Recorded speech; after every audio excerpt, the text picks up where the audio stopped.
her name alone catches your attention. Is she a patriot who sacrificed her career in freedom for the truth, or a traitor who betrayed her country? Winner served in the U.S. Air Force from 2010 to 2016, but today she sits in a federal prison, serving 5 years for leaking a one-page document to a news outlet. She blew the whistle on Russian interference in the 2016 election, sending a top-secret and classified NSA document to The Intercept, resulting in this bombshell report detailing the Russians hacking of voting machines and phishing emails. Convicted under the Espionage Act, questions were raised about her unprecedented sentence, the longest ever imposed for such a crime. Some pointing out she sent the document to a news outlet, not a foreign adversary. The recent release of a Russian spy who served just a year and a half for actually attempting to interfere with our election has some asking, did this 27-year-old get a punishment that fits the crime? And the mother of Reality Winner is now speaking out. She tweeted, quote, "This makes me sick."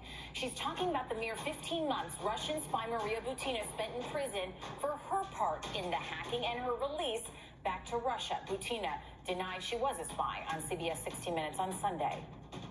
You started this organization as a way to infiltrate the NRA here, to meet people as a way in to influence us.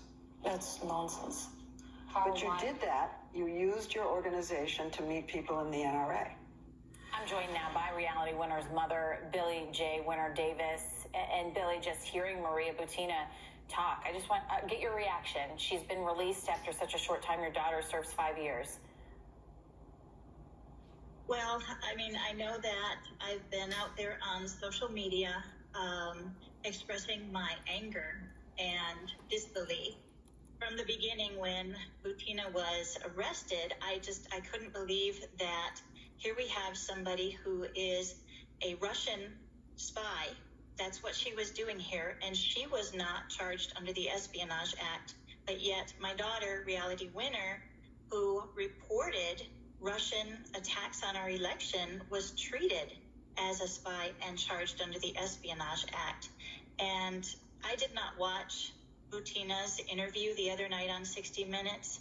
It really made me sick to think that she was being given this platform and she's being treated like a celebrity, and people are really not looking at really what she is. She was a Russian spy that was sent here to get into places where she could influence our election, where she could influence our cabinet appointees, and then report everything back to Russia. That to me is a spy.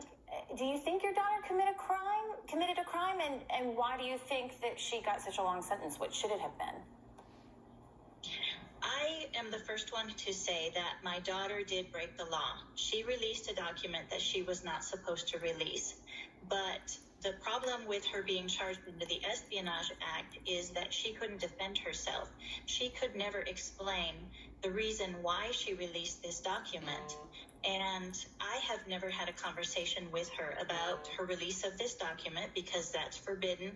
But in looking at everything that she said in her interrogation by the FBI, and looking at the document itself and looking at the time frame of when she leaked it, it's clear to everyone that she leaked this document at a time when our administration was trying to cover up the Russian attacks on our election.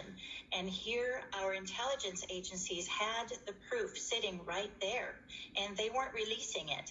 They were not even telling the states who were compromised that there was a threat. And so, yes, my daughter did something that she wasn't supposed to do, but she did it for the right reason. That information needed to be out there. The American people deserve to have that information. Billie Winner Davis, thank you so much for taking the time for being with us. We appreciate it. We're going to continue to follow the story. And if you want my take, here's the simple truth. Even the President of the United States, whom Reality Winner clearly opposed by account of her social media, felt this sentence was unfair. He tweeted, quote, ex-NSA contractor to spend 63 months in jail over classified information. Gee, this is small potatoes compared to what Hillary Clinton did. So unfair, Jeff, double standard. He's making a reference there to then Attorney General Jeff Sessions, who was later fired. So let's compare Winner's sentence not just to an actual admitted Russian spy who served 3.5 fewer years for a conspiracy charge, but what others have gotten for a similar crime. Former CIA Director David Petraeus, a retired general in the U.S. Army, shared notebooks with classified information with his biographer, who also happened to be his lover. He got a misdemeanor, a fine, and probation. And we aren't saying that leaking a classified document isn't a crime or it isn't a terrible thing to do, but what do you think? Should one punishment fit the same crime? That's the simple truth.